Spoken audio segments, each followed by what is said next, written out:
Olá, pessoal. Hoje é quinta-feira, 25 de setembro de 2025. Nossa nova convidada é Helena Cobham. Ela é escritora e pesquisadora.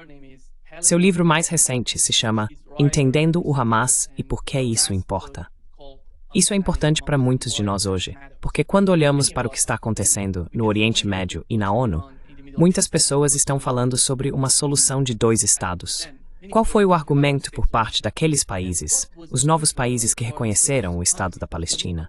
Estou falando do Reino Unido, França, Austrália e Canadá. Eles diziam, Palestina sem o Hamas. Muitos de nós não sabemos quem é o Hamas.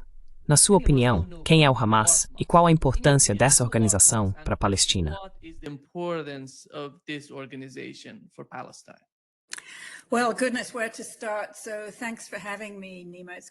Bem, nossa, por onde começar? Então, obrigado por me receber, Nima. É bom estar com você. Tenho gostado de assistir a muitas das suas transmissões ao vivo no último ano, mais ou menos. Quero dizer logo de início que este livro foi coautor com Rami Khouri, que é palestino, a família dele é de Nazaré. Eu cresci na Inglaterra e estudo a situação política palestina há, na verdade 50 anos já, o que me faz sentir muito velho. Meu primeiro livro se chamava Organização para a Libertação da Palestina e foi lançado em 1984, numa época em que havia uma demonização massiva da OLP. Então eu, absorvi todas aquelas críticas de que, é antissemita e tudo mais.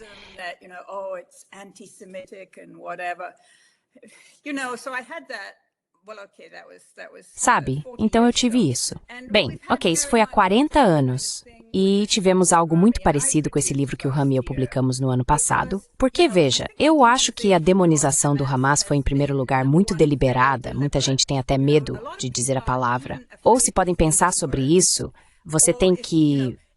você condena o Hamas e antes de dizer qualquer coisa, como por exemplo, talvez os israelenses não devessem estar cometendo um genocídio ou algo assim, no discurso público ocidental, você tem que dizer, eu condeno o Hamas.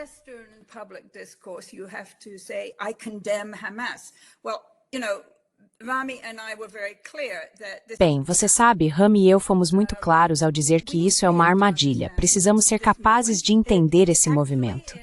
Na verdade, em 2006, ele participou de boa fé de uma eleição parlamentar em todos os territórios ocupados, com apoio e incentivo não apenas do governo de Israel na época, mas também do governo dos Estados Unidos, do governo britânico, do governo francês, todos esses governos que atualmente dizem, não foi nada enquanto o Hamas ainda existia. Ele apoiando a participação desse movimento do Hamas nessa eleição parlamentar.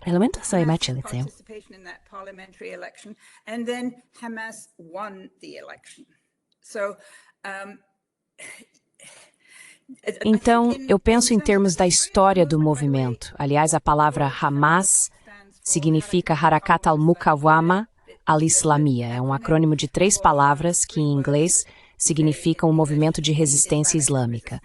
E podemos entrar um pouco na história disso em um momento.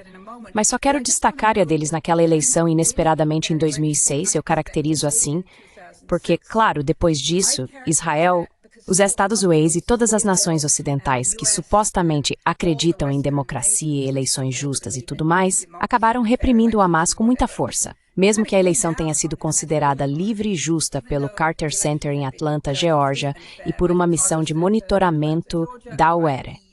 Então vejo o sucesso deles naquela eleição como tendo sido um sucesso catastrófico. E é mais ou menos assim que eu vejo a fuga do campo de concentração de Gaza que eles organizaram em 7 de outubro de 2023, quase exatamente 2 anos atrás.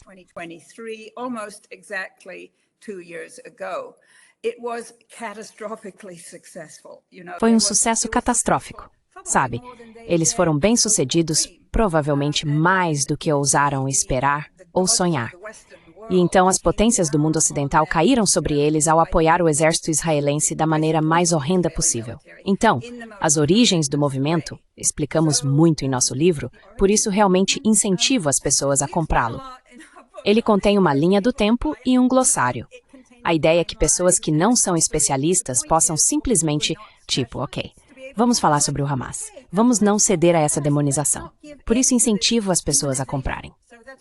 O livro é baseado em webinars que Rami e eu conduzimos com 5 pessoas que são verdadeiros especialistas em Hamas.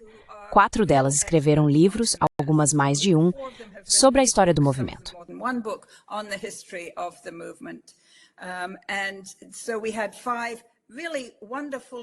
Então, tivemos 5 conversas realmente maravilhosas e ricas com essas 5 pessoas e tínhamos as transcrições.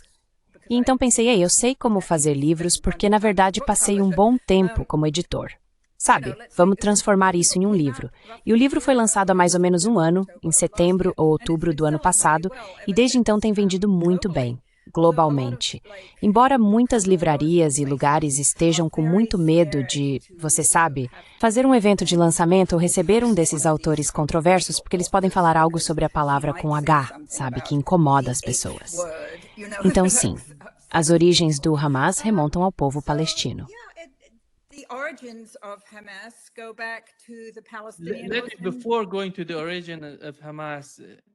Antes de falarmos sobre as origens do Hamas, Helena, aqui está o livro, e você pode ver o link na descrição deste vídeo.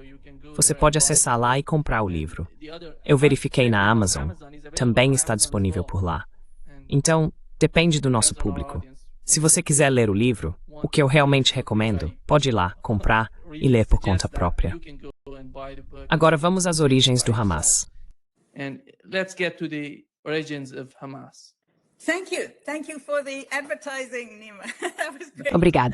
Obrigado pela propaganda, Nima. Foi ótimo. Então, sim, a origem do Hamas, em resumo, veio do ramo palestino da Irmandade Muçulmana, que é uma organização bastante dispersa fundada no Egito nos anos 1930 e que possui diferentes capítulos ou filiais em várias partes do mundo árabe. Muitos desses capítulos se desenvolveram de maneiras diferentes.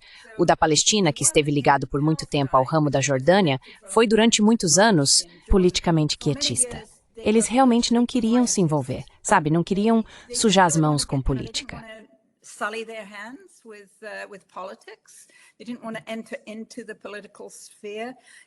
Eles não queriam entrar na esfera política. Eles se concentravam em viver uma boa vida muçulmana, assuntos familiares, leitura do Alcorão e educação dos filhos. Seus membros sempre tiveram níveis educacionais muito altos. Entre seus líderes, há muitos profissionais, médicos e engenheiros.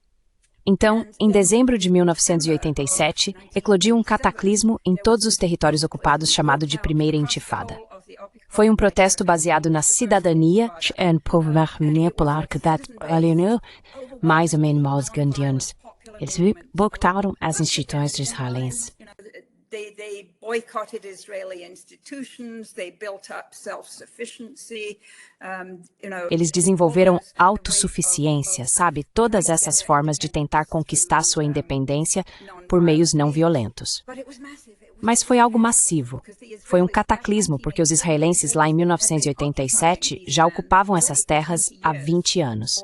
Embora, como todos sabemos, ou espero que saibamos, a lei dos conflitos internacionais diz que se você toma terras em uma guerra, deve devolvê-las no contexto de um acordo de paz. Bem, os israelenses nunca devolveram. Então aqui estamos, quase 70 anos depois, e eles ainda não devolveram a Cisjordânia e Gaza. E de fato eles têm roubado massivamente os recursos, como sabemos.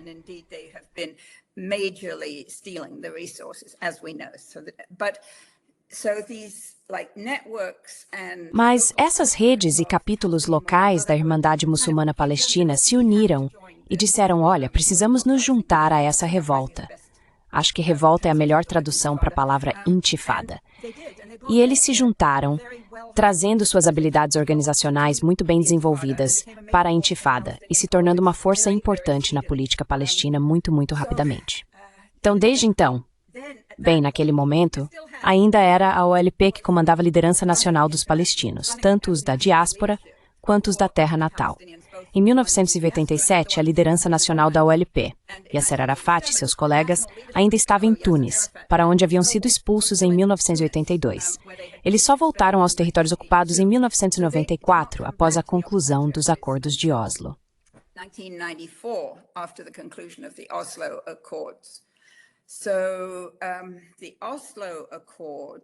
Então, os acordos de Oslo, eu estava lá no gramado da Casa Branca quando Yasser Arafat, Bill Clinton e Yitzhak Rabin estavam todos apertando as mãos.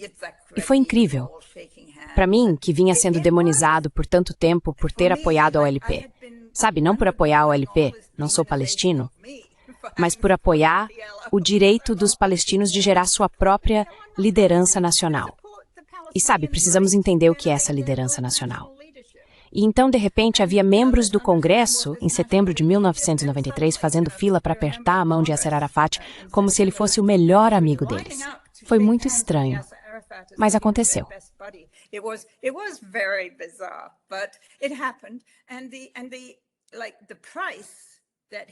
E o preço que ele e a OLP pagaram por esse reconhecimento de Washington, por Bill Clinton, e pela possibilidade de voltar à terra natal, que era o principal objetivo deles, o preço que pagaram foi assinar esses acordos, chamados de Acordos de Oslo, que, essencialmente, ao longo dos 32 anos seguintes, transformaram, bem rapidamente, na verdade, nos anos 1990, a OLP em uma espécie de subcontratada submissa da ocupação israelense. Isso me causou muita tristeza, porque conheço muitas dessas pessoas e elas tomaram uma decisão que considero desastrosa para seu povo.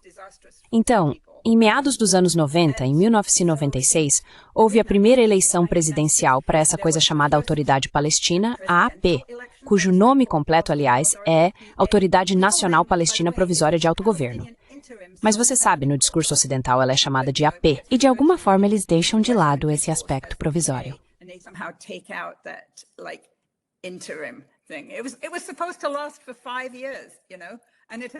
Era para durar 5 anos, sabe? E agora já dura mais de 30 anos, essa autoridade palestina. Então, eles realizaram suas primeiras eleições parlamentares em 1996, e o pessoal do Hamas teve discussões profundas sobre participar ou não, porque eram muito contrários a todo o conceito de Oslo, e decidiram não participar. Desculpe. Em 1996, eles decidiram não participar. Mas quem mais defendia que eles deveriam participar era justamente Ismail Haniyeh, que foi o cara eleito primeiro-ministro nas eleições 10 anos depois, em 2006, e que os israelenses mataram em Teherã, quero dizer, no final do verão de 2024. Então ele era um moderado dentro do espectro do Hamas. So he was a moderate within the Hamas spectrum. Hamas has separate chapters. O Hamas tem capítulos separados, ramificações separadas em bem. Tradicionalmente, antes de outubro de 2023, tinha uma ramificação na Cisjordânia, uma em Gaza e uma em toda a diáspora palestina, que, como você sabe, é uma diáspora muito ampla. E, crucialmente, a ramificação mais importante deles era aquela dentro das prisões israelenses, porque tantos de seus líderes ao longo dos anos estiveram presos. Como sabemos, Yahya Sinwar ficou preso por muito tempo até ser libertado em uma troca de prisioneiros. Então, você sabe, é um movimento político com uma ala militar, o que deve ser muito familiar para qualquer pessoa que tenha estudado movimentos anticoloniais ao longo dos últimos 150 anos.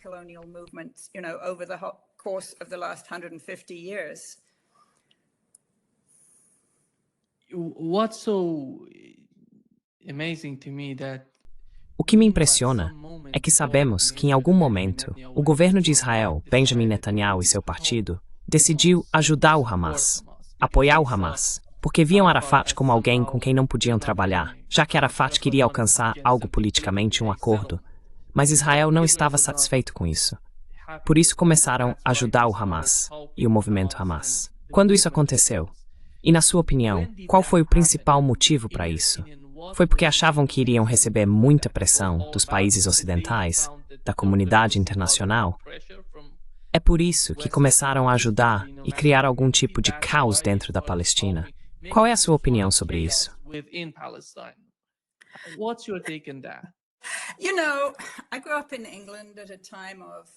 Sabe, eu cresci na Inglaterra numa época de descolonização e por isso estudei bastante a história colonial britânica. Na verdade, estou estudando ainda mais agora, porque é realmente mais importante do que nunca. Mas veja, dividir para conquistar é como pão com manteiga. É o básico do governo imperial, do governo colonial. No início dos anos 1980, por exemplo, antes de existir o Hamas, havia a Irmandade Muçulmana Palestina. E ali em Gaza, Aliás, precisamos entender que Gaza sempre foi o centro do nacionalismo palestino na era moderna, porque Gaza é o lugar com a maior concentração de refugiados palestinos e está em território nacional palestino. And is on Palestinian national territory. You know, the West Bank has possibly. Você sabe, a Cisjordânia possivelmente tem uma população maior de refugiados, não tenho certeza, mas a concentração, sabe, da população é muito menor do que a concentração em Gaza. Então, no início dos anos 80, em Gaza, havia um movimento palestino de esquerda bastante forte. Havia comunistas. Foi nessa época que, acho que foi Ariel Sharon, que era esqueci qual era o cargo dele no início dos anos 80. Ah, claro, eu sei qual era, porque ele invadiu o Líbano em 82. Então ele era o ministro da Defesa. Ele realmente ajudou, por exemplo, a conceder permissões para a Irmandade Muçulmana construir mesquitas ao longo da faixa de Gaza.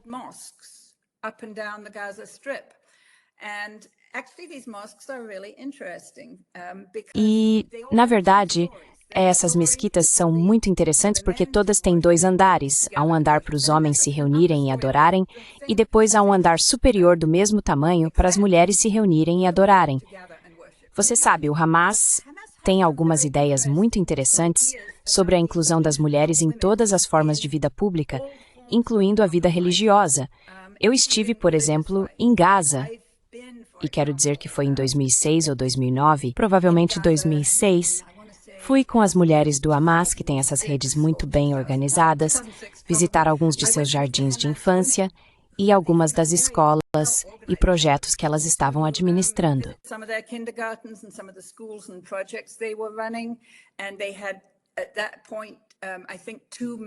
E eles tinham, naquele momento, acho que 2 ministros e tinham 4 parlamentares eleitos. E uma dessas ministras, a Dr. Jamila Shanti, era uma mulher formidável, uma organizadora realmente fantástica. As pessoas não sabem disso sobre o Hamas, do compromisso deles com o empoderamento e a inclusão das mulheres. No livro temos até uma pequena discussão com alguém que disse que já houve vozes no Hamas dizendo que uma mulher poderia ser a líder nacional, não apenas uma parlamentar. Enfim, voltando aos anos 1980, desculpe, eu costumo me desviar um pouco aqui.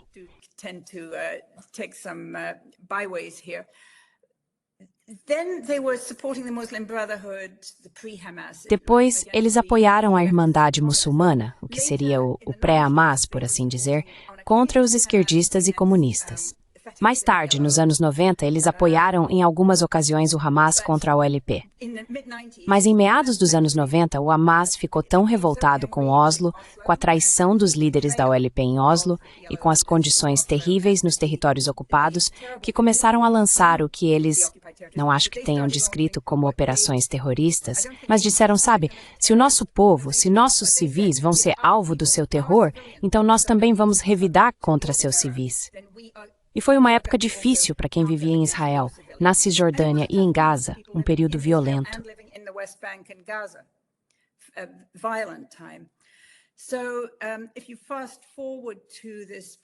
Então, se avançarmos para esse período, digamos a década de 2010, quando Gaza estava sendo governada pelo Hamas, após a divisão entre Gaza e a Cisjordânia, havia uma certa pressão, talvez do Ocidente, para que Netanyahu e os outros governos em Israel concedessem algo a Abu Mazen. Então eles fizeram esse acordo com o Catar, pelo qual o dinheiro catariano foi para Gaza e ajudou a sustentar muitas instituições lá.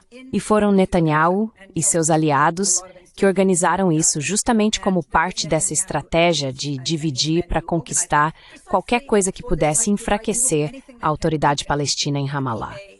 Tem um colega chamado Tarek Bakoni que escreveu um livro chamado Hamas Contido, sabe? E esse era, eu acho, o objetivo de Netanyahu. Acho que o livro do Tarek saiu talvez no início de 2023, embora seja um título bem ruim.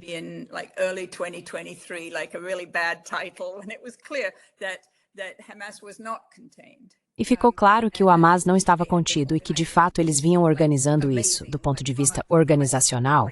A realização deles ao planejar a ofensiva de 7 de outubro foi muito, muito surpreendente para todos os israelenses e chocante.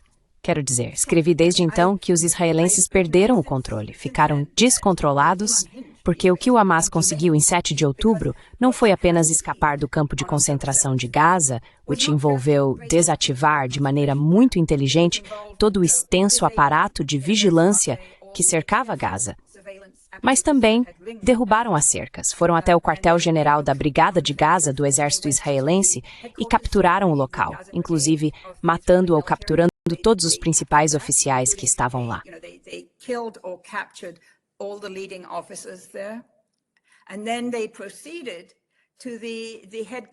E então eles avançaram para o quartel-general do Comando Sul de todo o exército israelense e capturaram esse local também, novamente capturando ou matando os principais oficiais ali, assim como alguns dos observadores juniores e outros. Do ponto de vista operacional para o exército israelense, foi algo completamente impensável e caótico. Quero dizer, a resposta deles foi caótica, enviando tanques e helicópteros, sabe-se lá de onde, de outras partes de Israel, para tentar retomar o controle do território que haviam perdido.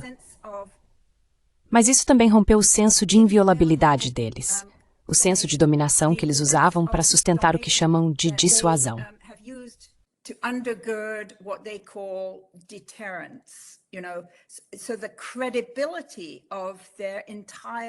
Então, a credibilidade de toda a postura de dissuasão deles foi destruída em apenas algumas horas. Acho que isso explica a ferocidade e a vileza do contra-ataque israelense. Embora você sabe, como observei a partir do meu próprio estudo de 500 anos de colonialismo ocidental, para as pessoas que comandam impérios coloniais ocidentais, para elas muitas vezes a crueldade é o objetivo. Elas querem dar uma lição aos nativos. E se os nativos não aprendem a lição, então é preciso mais crueldade. Então o que aconteceu, o que está acontecendo hoje enquanto conversamos, Nima, com o povo de Gaza, é quase inimaginável para qualquer um que pense, sabe, o Holocausto judeu na Alemanha nunca será repetido.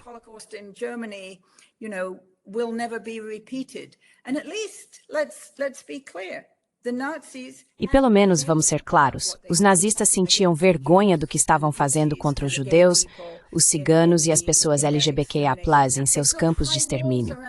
Eles construíram muros altos ao redor deles. Só muito tempo depois é que a verdade sobre as máquinas de matar, o assassinato industrializado ali, veio à tona. No ataque israelense de hoje contra Gaza, não é apenas que não há vergonha.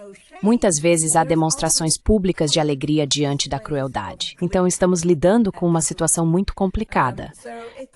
Uma coisa que precisamos fazer para lidar com isso é entender quem eram essas pessoas. O Hamas, que lançou o ataque em 7 de outubro de 2023. E é isso que estamos tentando fazer. Qualquer coisa que você e as pessoas que estão assistindo possam fazer para tentar, sabe, ser racionais.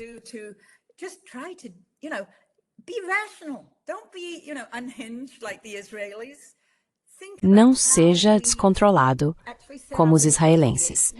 Pense em como realmente podemos estabelecer uma negociação com essas pessoas que funcione, porque elas já indicaram de muitas maneiras, elas já declararam que estão abertas à negociação. Elas querem se juntar à Organização para a Libertação da Palestina, que é o órgão principal do Movimento Nacional Palestino. Disseram que estão bastante preparadas para discutir uma solução de 2 estados sob certas circunstâncias. Então, sabe, se nossos governos nacionais continuarem apenas demonizando o Hamas, isso nunca vai acontecer. Mas, felizmente, há muitos governos ao redor do mundo que entendem que o Hamas precisa ser incluído em qualquer processo de encerramento do conflito e em qualquer movimento para realmente acabar com a ocupação israelense.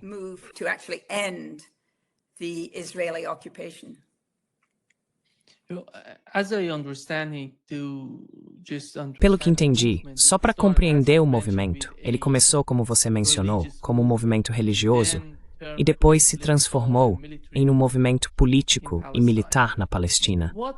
O que motivou isso? Você acha que foi devido a algum tipo de necessidade dentro da sociedade local que os colocou nessa posição específica? Porque você mencionou que em 2006 eles venceram a eleição. Sabe, é um grupo que surgiu do nada, um movimento religioso que chega e conquista tudo, transformando-se em um movimento político. E foi uma transformação enorme para o movimento. O que foi isso? Qual foi a necessidade na sociedade palestina que os levou a essa posição? society in Palestine that brought them to their position?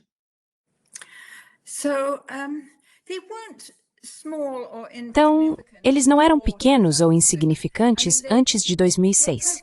Quero dizer, eles estão presentes onde quer que haja palestinos, sinceramente. É importante reconhecer que a maioria das grandes famílias na sociedade palestina tem algumas pessoas que apoiam a Fatah, outras que apoiam a Frente Popular e outras que apoiam o Hamas. Então, sabe, isso é algo muito familiar. Quero dizer, há líderes em todas essas organizações que têm irmãos e irmãs em organizações rivais. Sabe, é algo muito íntimo nas famílias. Acho que isso vale ser destacado. I think that's worth noting. Why they entered politics, I think just, Por que eles entraram na política? Eu acho que, bem, sabe, antes da eclosão da primeira intifada em dezembro de 1987, eles estavam apenas focados em questões religiosas, familiares e sociais. Quando a intifada começou, quando a ocupação israelense da Cisjordânia e de Gaza já tinha passado do seu vero aniversário, acho que eles perceberam, precisamos nos envolver na política. E desde então, eles têm se envolvido na política. Sabe, eu sou membro de uma organização religiosa aqui nos Estados Unidos e em outros lugares chamada Quakers. Não sei o quanto você conhece os Quakers, mas nossas origens vêm dos levantes protestantes na Inglaterra no século XVII. England in the 17th century, and we are one of the E nós somos um dos movimentos pacifistas anti-guerra que surgiram disso. Então, sabe, há Quakers que acham que só precisamos viver uma vida boa, uma vida piedosa, e não nos envolver muito com política, porque política é um negócio sujo. E há outros Quakers que desempenharam um papel de liderança em muitos bons movimentos progressistas aqui nos Estados Unidos, na Grã-Bretanha e em outros lugares, como o movimento contra a escravidão, ou o movimento pelos direitos das mulheres, ou o que for. Então, eu entendo que dentro de um único movimento ou tendência religiosa, você pode ter pessoas que querem se engajar politicamente. you can have people who want to be engaged politically. And by the way, that includes me. And you have people who... Aliás, isso me inclui. E há pessoas que pensam, sabe, não, só precisamos ser piedosos e espirituais e tudo mais. E eu acho que certamente para nós Quakers, e talvez seja o mesmo em algumas igrejas católicas, quero dizer, tenho amigos que trabalham com a Pax Christi aqui nos Estados Unidos, que é uma organização católica muito ativista, mas há muitos católicos que não querem se envolver com política. E acho que as pressões da vida na Palestina, sob uma ocupação militar prolongada, realmente empurraram todo mundo lá a participar de um movimento de resistência política.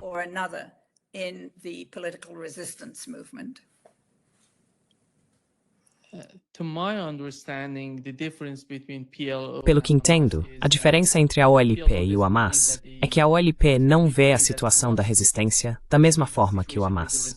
O problema que vejo com a OLP é que eles perderam muito território na Cisjordânia. Se você olhar para a Cisjordânia hoje, são apenas alguns pontos no mapa. Então, as pessoas em Gaza olham para a Cisjordânia e pensam, se esse é o nosso futuro, por que deveríamos acreditar no que a OLP está dizendo? Desarmar o Hamas, desarmar o movimento em Gaza, de certa forma, eles sentem que ao fazer isso, estão voluntariamente entregando suas terras para Israel. É assim que me parece. Na sua opinião, qual é a diferença entre os dois? E por que as pessoas em Gaza prefeririam o Hamas ao OLP? In Gaza prefer Hamas over PLO? Oh, goodness, big question. I mean, you're quite right. Nossa, que pergunta difícil. Quero dizer, você está absolutamente certo ao dizer que muitas pessoas, e não só o Hamas, muitos palestinos, olham horrorizados para o que os resultados do envolvimento da OLP no processo de Oslo trouxeram para seus apoiadores na Cisjordânia. Desde o início, a ANP, essa autoridade palestina interina de autogoverno, não conseguiu exercer qualquer jurisdição ou capacidade administrativa em Jerusalém, Jerusalém Oriental, que, como você sabe, é território ocupado. Faz parte da Cisjordânia, mas eles não foram autorizados a ir lá. Então, eles têm sua pequena e insignificante, chamada capital em Ramallah, a uns 16 quilômetros de distância. É uma tragédia. 10 miles away. It's a travesty. I mean, Quero dizer, conheci tantos líderes palestinos maravilhosos em Jerusalém Oriental que ficaram arrasados quando Arafat assinou os acordos de Oslo. Quero voltar a essa questão da relação entre os dois movimentos. É um pouco complicado. A OLP é o guarda-chuva. E as pessoas, durante todo o tempo em que venho estudando o assunto, a descreveram como a única representante legítima do povo palestino. Então, ela contém várias organizações diferentes, incluindo no núcleo essa organização que era liderada por Yasser Arafat, a Fatah. A Fatah, aliás, também foi fundada em Gaza nos anos 1950 nas concentrações de refugiados que estavam lá.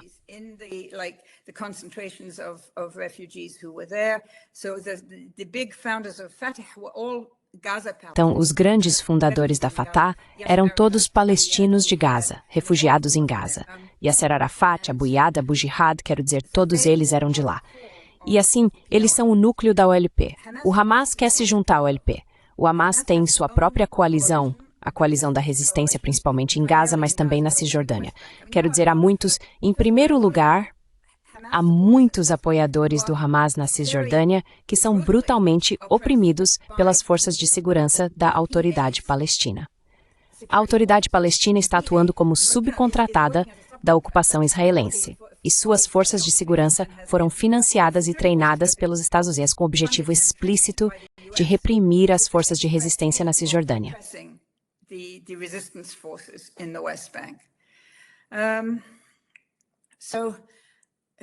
Então, o Fatah em si é meio que uma organização estranha. Quero dizer, estudei isso por muitos anos. Entrevistei todos os líderes nacionais e muitos dos líderes locais. Na verdade, não é uma organização unificada. Em Gaza, as redes do Fatah estão lutando com a resistência. Eu não sei como você entende isso, eu não sei como eles entendem isso. Quero dizer, na Cisjordânia existem algumas unidades do Fatah. O Fatah tem essa unidade de combate chamada... Sua ala armada se chama Brigada dos Mártires de Al-Aqsa, acho que é esse o nome, sim, Brigada dos Mártires de Al-Aqsa. Eles lutam com a resistência na Cisjordânia e em Gaza. Então, sabe, é um movimento realmente desorganizado, o Fatah.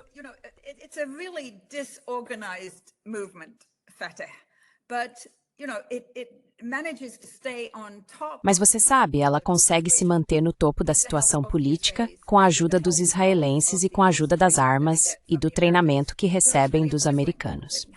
Então é realmente uma organização colaboracionista. Tem que ser chamada de organização colaboracionista. Então, o Hamas quer ter unidade com a Fatah e o restante da OLP, mas numa base nacionalista. E você sabe, eles são muito claros quanto a isso. Existem alguns governos no mundo que têm feito esforços realmente bons para tentar promover uma reconciliação entre Fatah e Hamas. Entre eles estão o governo da Argélia, a Rússia em menor escala, não muito, mas a China e acho que alguns governos do Golfo. Se eles conseguissem promover essa reconciliação, isso transformaria todo o equilíbrio de poder.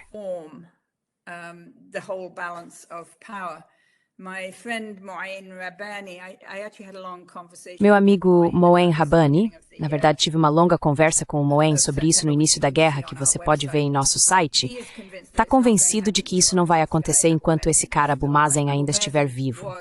Abu Mazen foi o autor, o criador, o inventor de toda essa coisa chamada Processo de Oslo. Quero dizer, entrevistei Abu Mazen várias vezes em Tunis, no final dos anos 80 ou início dos anos 90. E a teoria dele sempre foi: você tem que abraçar os israelenses tão de perto que eles sintam que não tem alternativa a não ser te dar seus direitos. Bem, ele vem abraçando os israelenses desde então. Ele convenceu Arafat a entrar nesse processo. Arafat entrou nisso por uma espécie de vaidade pessoal, eu diria.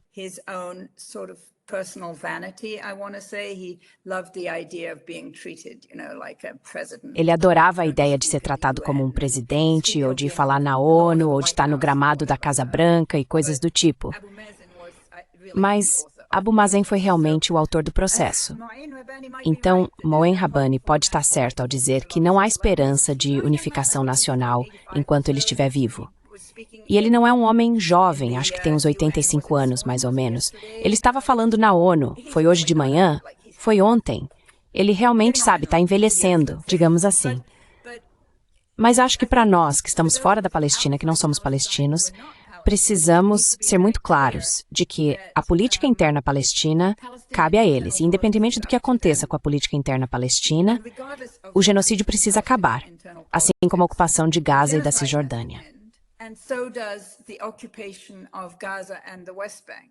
So, that's kind of what I'm focusing on for. Então, sabe, é nisso que estou focando em relação ao que ativistas de fora podem tentar fazer. Mas eu acho que desdemonizar o Hamas é uma parte realmente essencial disso. Quando estive em Londres, em março, na London School of Economics, nosso amigo Yazid Sayi, que é um dos colaboradores do nosso livro, foi um dos especialistas que me recebeu na London School of Economics. E o embaixador israelense em Londres ficou absolutamente apoplético e tentou fazer com que a London School of Economics cancelasse o evento. Enfim, eles realmente não querem que as pessoas pensem de forma calma e racional, sabe, com base em evidências e desempenho. Eles não querem que as pessoas conheçam essa história. They don't want people to know that history. How, looking at Mahmoud Abbas, Como olhando para Mahmoud Abbas, seja chamando de Abu Mazen ou Mahmoud Abbas, sua história, para mim, de alguma forma, esse cara é tão... Você não tem uma imagem clara dele. Sabe, para mim não é compreensível. Eu não entendo. O que ele quer? Qual é o principal objetivo dele? Mas quão poderoso ele é na Cisjordânia? Ele tem o tipo de autoridade, o tipo de poder, o tipo de influência sobre o povo, sobre o movimento na Cisjordânia.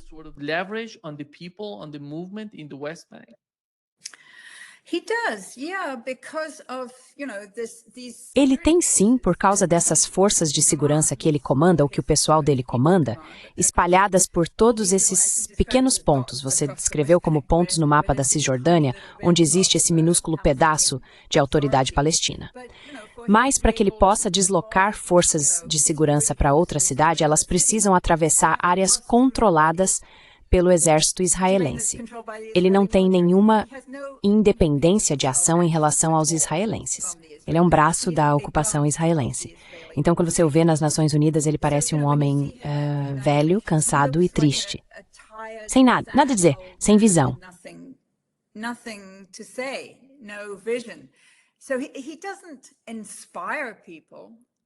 Então, ele não inspira as pessoas. Houve uma época com Yasser Arafat em que ele inspirava as pessoas nos territórios ocupados. Eu me lembro, por exemplo, em novembro de 2004, quando Arafat morreu. Naquela época já estava claro que Oslo havia fracassado, porque lembre-se, Oslo deveria ter trazido um acordo de paz final e o fim da ocupação até 1999. Então, lá estávamos nós, já 5 anos após o prazo, e nada havia acontecido. E Arafat morreu, mas as pessoas simplesmente saíram aos milhares para receber seu corpo. Ele morreu em Paris, em um hospital lá.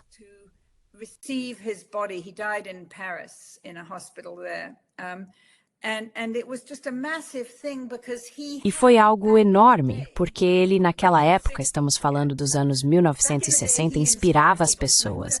Mahmoud Abbas nunca inspirou ninguém, ele era um contador, sabe? Acho que esse era o trabalho dele.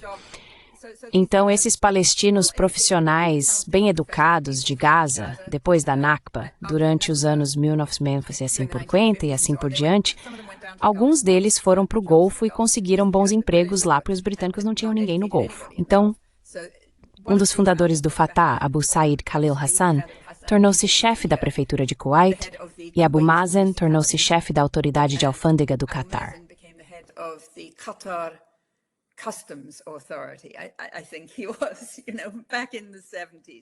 Acho que ele era, sabe, lá nos anos 70, esse era o trabalho dele, enquanto tentava administrar as finanças ou algo assim para o Fatah. Mas ele nunca foi uma pessoa inspiradora. Agora, pessoas inspiradoras no cenário palestino, algumas que não são do Hamas. Acho que Mustafa Barghouti, na Cisjordânia, e, obviamente, seu primo Marwan Barghouti, que é um prisioneiro político do Fatah. E Marwan Barghouti é o prisioneiro político número 1 cuja libertação o Hamas vem buscando com toda essa operação de 7 de outubro. Então, quero dizer, é interessante.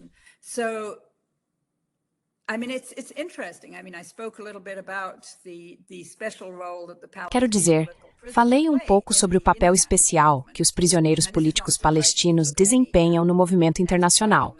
E isso não é surpreendente. Se você olhar para qualquer movimento nacional anticolonial ao redor do mundo, verá que os prisioneiros políticos costumam ser os líderes.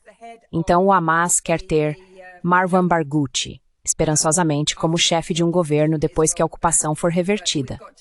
Mas temos muito trabalho a fazer para que isso aconteça.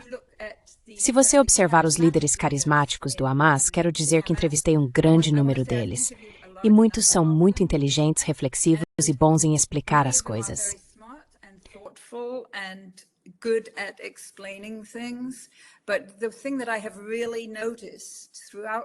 Mas o que realmente notei ao longo das minhas entrevistas e pesquisas com eles é que eles sempre enfatizam a colegialidade, a necessidade de uma liderança colegiada, porque foram submetidos a tantos assassinatos ao longo de sua história, incluindo, por exemplo, o Sheikh Ahmad Yassin, que foi o fundador do Hamas, a tentativa contra Khaled Mishal nos anos 1990 e, mais recentemente, os assassinatos direcionados de Ismail Haniyeh, Yahya Sinwar, Mohammad Deif e tantos outros. E então houve a tentativa, 2 semanas atrás, no Catar, enquanto a liderança do Hamas estava reunida para avaliar e decidir como lidar com a negociação sobre o cessar-fogo e os reféns. Enquanto estavam reunidos lá, os israelenses, com total apoio militar dos Estados, tentaram assassinar todos eles.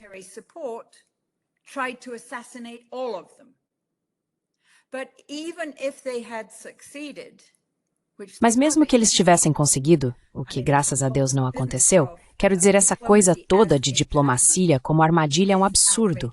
Vimos isso no Irã, obviamente, onde a chamada Guerra de 12 Dias foi iniciada enquanto os líderes iranianos estavam reunidos para considerar o JCPOA e questões relacionadas a isso. Mas mesmo que os israelenses tivessem conseguido eliminar todas as pessoas reunidas no Catar 2 semanas atrás, surgiria outra geração, porque eles não dependem de liderança carismática. Eles dependem de uma liderança coletiva eficaz. E acho que essa será a marca deles daqui para frente. Signature going forward.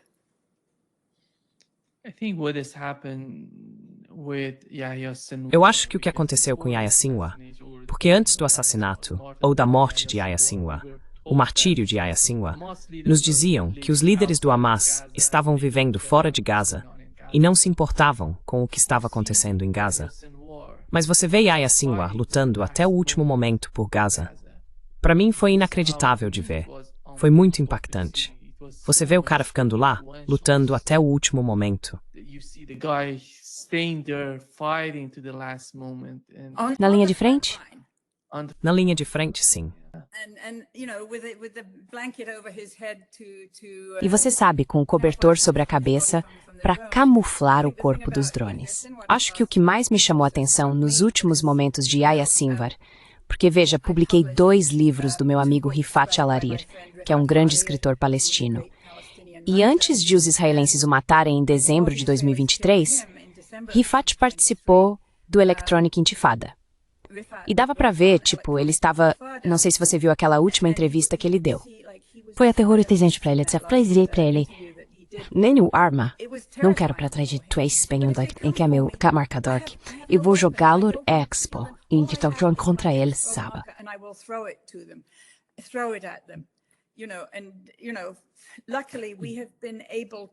E você sabe, felizmente conseguimos preservar o legado de Rifat e podemos falar sobre isso em outro momento. Mas acho que quando Yahya Sinwar viu o drone assassino vindo em sua direção, e você sabe, vimos isso nas imagens do drone que os israelenses exibiram com entusiasmo, Yahya Sinwar atirou um pedaço de pau no drone. Eu pensei, isso é exatamente como o Rifat. Você sabe, Rifat disse que ia jogar um marcador Expo. E Yahya Sinwar, naquele momento, jogou a coisa mais próxima que ele tinha de um marcador Expo. Mas quero dizer, é simplesmente triste demais, sinceramente. Mas o Hamas ainda continua. Continua em Gaza, na Cisjordânia, na diáspora e nas prisões.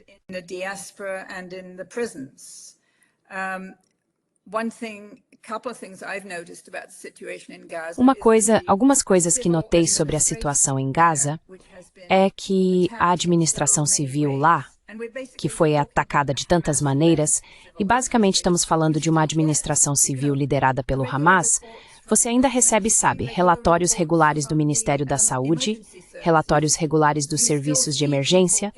Você ainda vê pessoas reunidas para rezar de forma muito organizada numa sexta-feira. A sociedade civil não foi completamente destruída e obliterada, as pessoas ainda mantêm esse tipo de pertencimento social. E, como sabemos, a resistência, as ações de resistência armada ainda continuam. The armed resistance actions still continue, and we see that on electronic intifada. And those armed E vemos isso toda sexta-feira. Essas ações de resistência armada são completamente legais, segundo o direito internacional, seja pela legalidade de usar todos os meios necessários para resistir à ocupação militar, ou pela legalidade de usar todos os meios necessários para resistir à dominação colonial estrangeira. Ambas estão consagradas no direito internacional. Agora, eu não vou pegar em armas, sou pacifista, mas reconheço que esses direitos existem e são valiosos para as pessoas que precisam tomar essas decisões terríveis. Como resistimos à ocupação militar estrangeira? Como resistimos à dominação colonial estrangeira? Então, sim, de acordo com as regras, é isso que posso dizer. yeah, by the book, that's all I can say. Yeah. Thank you so much, Helena. for being Muito obrigado, Helena, por estar conosco hoje. É um grande prazer tê-la neste podcast. E vamos continuar esse tipo de conversa, porque precisamos aprender mais sobre o que está acontecendo no Oriente Médio com a Palestina. E você é uma das fontes mais importantes para aprendermos. important sources to learn. Obrigado. Meu nome é Stet, Kwanuska Fuwa. Se cuida, Nima. Se é logo.